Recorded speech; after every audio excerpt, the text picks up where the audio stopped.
So just to historical perspective, not too many people know also that LGR is a quality sportswear for football. At the time, at the height of the Philippine Aztals as the national men's football team was known then, they were the official jerseys. The kits that you saw on the Philippine Aztals were LGR. Anyway, that's just for historical perspective. We go back to the Ironman. Ma'am Princess, usually, sabi niyo nga, may mga innovations kayo. Ngayon, meron kayo, it's a cherry blossom time going to be in Puerto Princess. What other innovations? Laging may bago sa Sunrise when it comes to Ironman. What other events besides the, again, for the benefit of our listeners and readers, bakit 70.3? Yan muna, basic Okay, na po. muna. Baka si Mervin ang sasagot mo. Dapat Sige po, memorize mo sige. to, ha? Sige po, Mervin, sige. para lang alam nyo, is Sige a po. three-medal athlete. He is a bike fitter. He is a world champion many-time finishers in both road and off-road. And right now, by being here, I think he's gonna be part of the LGR multi-sport family Very good. for the triathlon or endurance lines, diba? Yes. Sige, Mervin. Question po is, what is Why- 70.3 70.3 miles? Okay, 70.3 miles in total. Total of 1.9 kilometers speed, 9 kilometer bike, and 21 kilometer run, which is 70.3 miles. Okay. So ito yung half Ironman.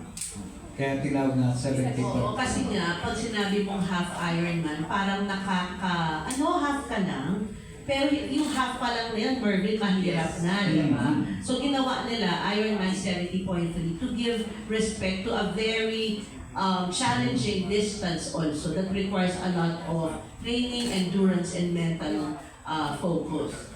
So besides the buong Pagkakos nga pala Malaya, besides the 70.3 main event, ano pa po ba yung mga ibang events for the Ironman 70.3 marathon? So, actually, Puerto Princesa. Yung mangyayari sa Puerto Princesa, since first time in 2025, Lobo, sabihin ko nito kay Mervin, naglagay na kami ng sprint sa loob ng 70.3, beginning sa Puerto Princesa. Bakit? Sprint distance. Sprint distance. Ano ang sprint? 750 swim, 20 bike, and 5-kilometer run. So bali Olympic, Kalahati ng Olympic. Bakit? Kasi gusto natin sa Puerto Princesa na island, makadevelop rin tayo ng mga local community at local athlete. Kasi kung hindi nila nakikita at hindi sila nakakasali, hindi nila alam ano yung bigness ng 70.3. Pangalawa, yun ang una. Pangalawa, ang pagbabago is naglagay na rin kami ng run only sa Iron Kids. Bakit? Kasi like, si Mervin, may dalawang anak, no?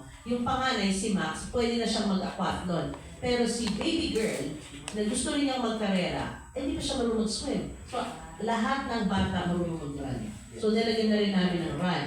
So, Iron Kids. And then, yung sinasabi ko nga po, meron na kami finisher shirt para sa Ironman 70.3 sa Iron Kids na for the first time, since LGR ang aming sponsor, magiging personalized na siya. As in, never yan nangyari, and that is basically something that Ryan and Eunice parang said, uy, paano pa ba natin? Ang gagandaan sa mga batang to, meron silang bagong idea. Kami kasi, Mervin, sobrang focus sa safety ng athlete. Diba? Pag may ibang tao pumasok sa atin, hindi pa sila pwede pang idagdag. So ito, papakita ko lang, ito yung personalized. Nakalagay 3 letra, basta pag prinsesa ka, prinsesa Ral, pwede mo nang ipalagay kasi hindi mo naman kailangan matapos eh. Pero pag pinala Mervin, na kailangan finisher, lalagay na namin yung pangalan mo, pero kailangan ka muna maka-finish bago namin bibigay, pati sa Iron That's Kids. part of the reward. Part of their reward. Kasi Exactly. ngayon, yung t-shirt nila, walang pwedeng magnakaw Mervin. Di ba? Ito yung nilook forward namin sa mga races. Siyempre, pag sasali ka, hindi lang naman yung course yung titignan mo. Siyempre, gusto natin, ano ba yung finisher medal? Ano ba yung finisher shirt? So, masaya yung mga athlete na may bagong partner si Ironman na may bago silang yan, big aid and finisher shirt. So, lahat ng athlete look forward talaga matapos yung event. Kaya pala may cherry blossom ka. Yes. Oo. Season of cherry blossom. Mamaya, yung shirt ni Mervin, ilalagyan natin ng FS, Mervin Santiago, pero hindi pa natin ibibigay sa kanya. Ibigay pa natin sa puerto pag natapos na siya. Kailangan matapos. Kaya na matapos, siguro mga, kung 6:30 tayo magsisimula, mga bago mag 10:30, nandyan na siya. Okay, sure na naman. Ano yung people doon? Sa 70 point? Sa Puerto Princesa, may best time mas 4:20. 4 hours 4 hours 20 20. minutes. Yes. Hindi ko alam kung mas mabilis siya ngayon ha, kasi hindi ba namin ng konti yung course eh. Hindi ba namin ng konti yung course? Yes. Mito. Good morning, ma'am and sirs. Dito rin po from Babante.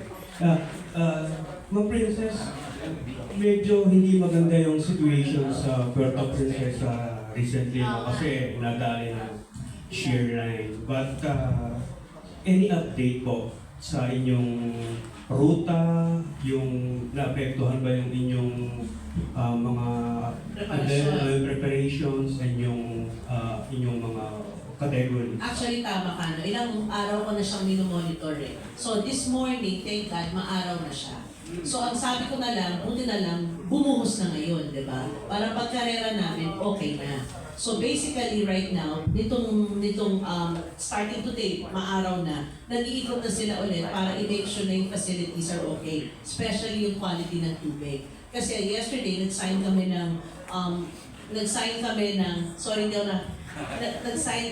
agreement sa Puerto Princesa water reclamation because they, on top of what they normally provide, the 2 million liters of water a day, they will pump in more, doble nun, para pagdating ng karera natin, malinis na yung yung ating tubig sa Baywalk, no? So, as you know, lagi namin tinetest yan to make sure na pag lumangoy si na Mervin, it's in good condition at pasado sa standards ng water testing ng Ironman.